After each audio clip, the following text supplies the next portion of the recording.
जय हिंद। आज हम बताने जा रहे हैं कि समय का उचित उपयोग कैसे करें। आजकल बहुत सारे बच्चे लोग एग्ज़ाम दिए होंगे, क्लास 12th और 10th का तो आपका एग्ज़ाम हो चुकी है, रिजल्ट भी यहाँ का परिणाम भी आ चुका है। आप सोचना है कि हम 10th या 12th के बाद क्या करूँ और क्या ना करें।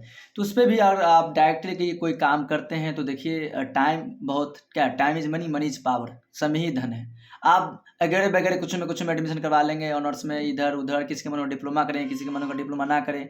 कोई मन होगा जो कह दिया उसमें कर लो, फिर 6 महीना करके फिर भाग आओ।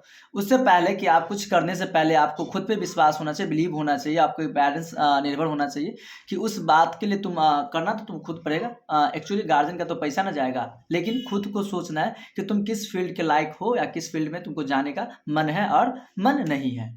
तो समय का उपयोग कैसे करें? आजकल बहुत से लोग नाम लिखवा लिया, कोई कह दिया चलो बुआ तू साइंस ले लो, फन्ना रख लिया साइंस, चिन्ना रख लिया साइंस, कांड कुछ रख लिया। तुम भी अपनी मन से जाकर साइंस रख लिया, आर्ट्स रख लिया, कॉमर्स रख लिया। तो सबसे पहली बात है कि आपको पहले अंदर ये होना चाहिए कि मैं किस साइंस लूँगा तो बेस्ट है, या आर्ट्स में अच्छा होगा या कॉमर्स में अच्छा होगा। तो आप उससे ज़्यादा कि सबसे ज़्यादा आप अपने को से ज़्यादा आपको कोई नहीं समझ सकता है। तो आपको खुद समझ में होना चाहिए कि मैं किस लायक हूँ और किस लायक में मेरा एडमिशन होना चाहिए और किस लायक में जाना चाहिए।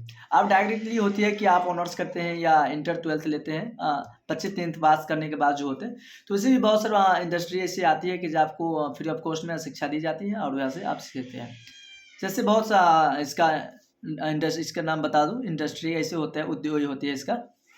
इंस्टीट्यूट्स के माध्यम से जाते हैं, अगर आप अपने एबिलिटी पावर क्षमता देते हैं, स्कॉलरशिप देते हैं, तो वहाँ से आपको सिलेक्शन होती है और आपका कोई नहीं कॉलेज अच्छे कॉलेज मिल सकते हैं। लेकिन वैसे होता है ना कि आजकल बेत हो गया अपनी बात ही, कहाँ फोकस करना और कहाँ फोकस नहीं करना होता है। तो ये हो गया। तो अधिकतर लोग समय को व्यर्थ मतलब खराब करते हैं। ज़्यादातर बाबू सोना करने में आजकल है, ललका पियर का ओढ़ने वाले के पीछे इधर-उधर घूमता रहता है। बाबू उसके पीछे भी कुछ नहीं होगा। अगर देखो, अगर हैसियत बनाना है तो अपने आप पे खड़ा होकर देखो, बाबू का पैसा उड़ाने पे कोई कुछ नहीं होने वाला है। कड़वा है लेकिन सच है। आपको अच्छा लगा या खराब लगा तो आप हमको गाली भी दे सकते हैं, कोई दिक्कत नहीं है। लेकिन आप बात को समझिए और गेन कीजिए कि आप किस डायरेक्शन में जा रहे हैं। आपको जाना कहाँ था, आप चल कहाँ रहे हैं। क्योंकि आज आपको कुछ ये अनुभव नहीं होता, कोई फीलिंग नहीं होता, ये पता नहीं लगता कि हम कर क्या रहे हैं। क्योंकि हर एक टर्निंग पॉइंट पे 2 रास्ता हमेशा मिलेगा आपको, एक सही और एक गलत। सही करने में बहुत मज़ा नहीं आता, होता ना, बहुत कठिनाई होगा, ये होगा, लेकिन गलत करने में बहुत आनंद ही आनंद है। जैसे मान लो सिंपल सी बात, आप मोबाइल चला रहे हैं, पढ़ने में मन नहीं लगता होगा मोबाइल पे, लेकिन मोबाइल में अगर सिनेमा दे दो ना, तो पूरा 3 का 3 घंटा सिनेमा तुम देख सकते हो। 90% बच्चे यही करते हैं, 10% बच्चे हैं कि मोबाइल का सही इस्तेमाल करते हैं और अच्छे अपने फ्यूचर में इस्तेमाल करते हैं फ़ोन को। लेकिन 90% बच्चे क्या करते हैं, कार्टून देखेगा। आज भी क्रिकेट हो रहा था, क्रिकेट आईपीएल देखेंगे लड़कियाँ, लड़का भी, लड़का सब देखता हुआ। लेकिन क्या उसको एक अपने रास्ते को भुला चुका है। आपको जाना कहाँ था, वो रास्ते को भुलाकर अपने सेकंड रास्ते पे काम कर रहा है। तो ऐसे कुछ नहीं होगा। आप देखिए रहे कैसे स्थिति चल रही है ज़िंदगी में। सब अमीर या गरीब सब इक्वलिटी अपना-अपना पर जगह पर जो होते हैं अपना वर्चस्व बनाते जा रहे हैं। आप लोग पढ़े होंगे, बहुत अच्छे से पढ़े होंगे। तो आपको अनुभव होगा कि रिजल्ट ही मालूम पड़ गया होगा कि किस लायक का मैं पढ़ूँ, अच्छी तैयारी करेंगे तो बेस्ट ऑफ बेस्ट कर सकते हैं। और अन्यथा वही होगा जो मेरे पेरेंट्स ने पीछे कर रहे हैं, उसी पेरेंट्स के काम पे हमको भी जाना होगा। तो उसको ध्यान में रखते हुए अपनी बाबू सोना से निकल कर के अपने थोड़ा स्टडी के पीरियड पर फोकस दें। और ज़िंदगी में अगर पाना है ना तो मंजिलें अपनी खुद बनाना होगा, क्योंकि चलना तुमको खुद होगा। कोई आपको रास्ता दिखा तब तक सकता है जब तक आप उसके बाद यानी कॉपी आप राइट मार सकते हैं, मतलब वहाँ तक समझ सकते हैं कि गुरुजी ऐसे कर रहे हैं, सर जी ये कर रहे हैं, पापा कर रहे हैं, ऐसे कर रहे हैं, वैसे कर रहे हैं। आप कब तक आपको भरोसा है कि आप अपनी ज़िंदगी को सकारात्मक बना सकें। तो इसलिए सकारात्मक बनाने के लिए सबसे पहली बात आपको टाइम पे मैनेजमेंट करना होगा। टाइम मैनेजमेंट करने का मतलब ये हुआ कि टाइम को सही इस्तेमाल कैसे करना होगा।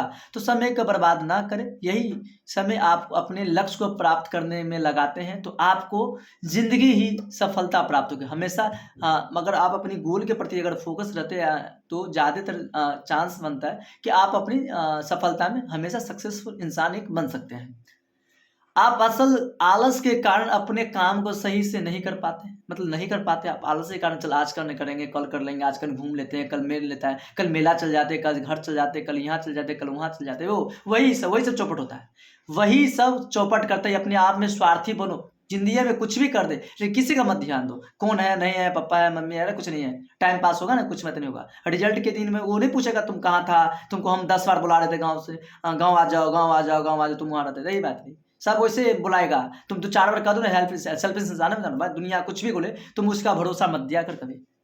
आजकल दुनिया में ज़्यादा तक ये ठग होता है, ठगेगा आपको, टाइम से ठगे, पैसा ठगे, ज़िंदगी ठगे, वो एक बार चल गया ना दोबारा आने वाला नहीं है। इसलिए आप अपने आप को समझिए, अपने आप पे विश्वास करें और अपने आप पे ज़्यादा से ज़्यादा फोकस करें, किसी दुनिया पे नहीं। क्योंकि आप अपने पे फोकस करते हैं ना तो ज़िंदगी में सबसे आगे आप ही जाते हैं और दुनिया पर काम करेंगे। जैसे मान लीजिए कल कारखाना है, वहाँ पे मजदूर लोग होते हैं, मजदूर लोग क्या करते हैं, उसका काम करके देते हैं, उसका महीना मतलब चल जाता है। लेकिन अमीर कौन होता है, वो कारखाना का मालिक होता है। क्यों? क्योंकि वो ऐसे बिल्ड किया हुआ है कि मैं बैठा रहूँ, मेरे नीचे वाला सब काम करता रहेगा। क्यों? क्या वो भी एक इंसान है, आप भी एक इंसान है, हम भी एक इंसान है, तो मोडिफाई वहां से भी होना चाहिए था भाई, क्यों नहीं होता? क्योंकि समझते कि हम उसी लायक है, हमारे पास पैसा नहीं था, मेरे पेरेंट्स गरीब था, मेरे मम्मी ये है, मेरे पापा हुए, मैं उतना तक काबिल नहीं बनाया, मैं उतना पढ़ नहीं सका। भाई कुछ नहीं है, आप पास सेंस है ना, उससे भी आप दिमाग लगा सकते हैं, अपनी जिंदगी में बहुत आगे तक जा सकते हैं। तो आलस के कारण पे कभी भरोसा मत कीजिए, अपने आप पे फोकस कीजिए, सजग रहिए और आगे बढ़ते रहे।